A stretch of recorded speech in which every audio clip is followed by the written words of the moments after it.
देखिए, मैं मैथ का दो ऐसा प्रश्न बताने वाला हूं जो क्लास 5 के स्टूडेंट हैं जो नवोदय विद्यालय की तैयारी कर रहे हैं, उनमें ये प्रश्न पूछा गया है।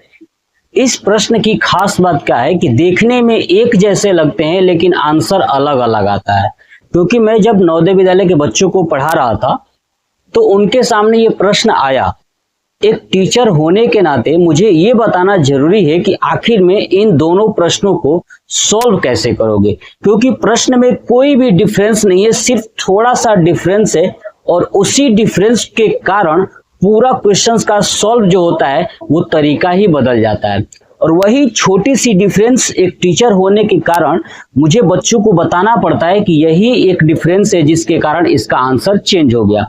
और चलिए मैं आपको भी ये डिफरेंस समझाता हूं। बड़े बड़े बच्चे ऐसे प्रश्नों को गलत करते हैं, ये मैं लिख कर देता हूं। देखिए, ध्यान से समझिएगा प्रश्नों को। देखिए, पहला प्रश्न है 1 से 450 तक ऐसी कितनी संख्याएं हैं जो 3 या 5 से विभाज्य है। क्लियर। और दूसरा यही है, सेम टू सेम। देखिए, 1 से 450 तक ऐसी कितनी संख्याएं हैं जो 3 और 5 से विभाज्य है। यानी सब प्रश्न वही है, बस अंतर क्या है, तो यहाँ पे एक शब्द लग गया है या और यहाँ पे लग गया है और। बात देखिएगा, सब देखिए ध्यान से। इसी दोनों के कारण इसका आंसर अलग अलग आएगा और ये बच्चों को समझ में ही नहीं आता है। और बुक में भी क्या होता है कि कोई एक प्रश्न देगा तो कोई दूसरा कहीं और देगा और बच्चे कंफ्यूज हो जाते हैं। जब सॉल्व करना होता है तो उनको पता ही नहीं चलता कि किस तरीके से करें, कैसे आंसर लाए। तो देखिए, मैं आपको एक चीज बहुत आसानी से समझाता हूं, समझिए।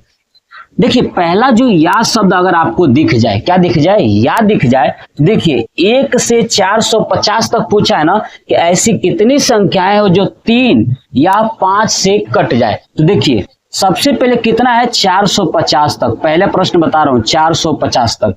अब देखिए, जब या शब्द दिख जाए तो पहले क्या करना है कि 450 में 3 से भाग करना है। किससे, 3 से।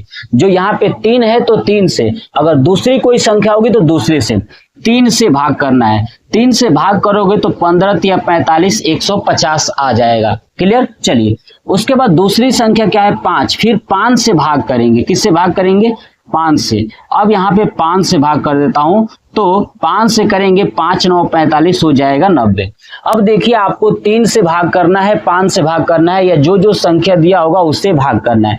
भाग करने के बाद इन दोनों को जोड़ लेना है। क्या करना है, जोड़ लेना है। तो देखिए 9 5 14 यानी हो जाएगा 240। कितना हो गया, 240। अब सुनिए, अब क्या करना है कि इस दोनों संख्या को मल्टीप्लाई करना है, यानी 5 और 3 तो हो जाएगा आपका 5 3 15 और फिर उस 15 से इसमें भाग करना है 450 में। ये बात समझ में आ गया।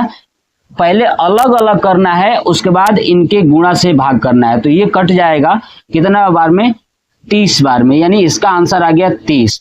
अब क्या करना है कि जो आपने ऐड किया है उसमें से ये 30 माइनस कर देंगे, यानी 240 माइनस 30 आपका आंसर आएगा 210। तो ये हो जाएगा राइट आंसर।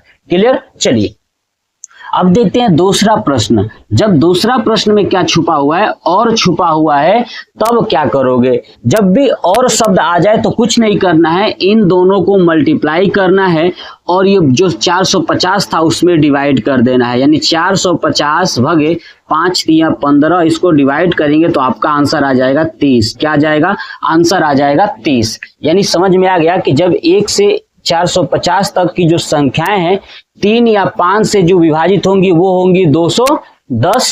ठीक है। और 1 से 450 तक की ऐसी कितनी संख्याएं जो 3 और 5 से विभाजित होगी वो होगा आपका आंसर 30। ठीक है। तो आपको अगर ये डिफरेंस इस प्रश्नों में समझ में आया हो ना तो वीडियो को शेयर करिएगा। जो भी स्टूडेंट्स नवोदय विद्यालय के एग्जाम देने वाले हैं उनमें ये पूछा गया प्रश्न है।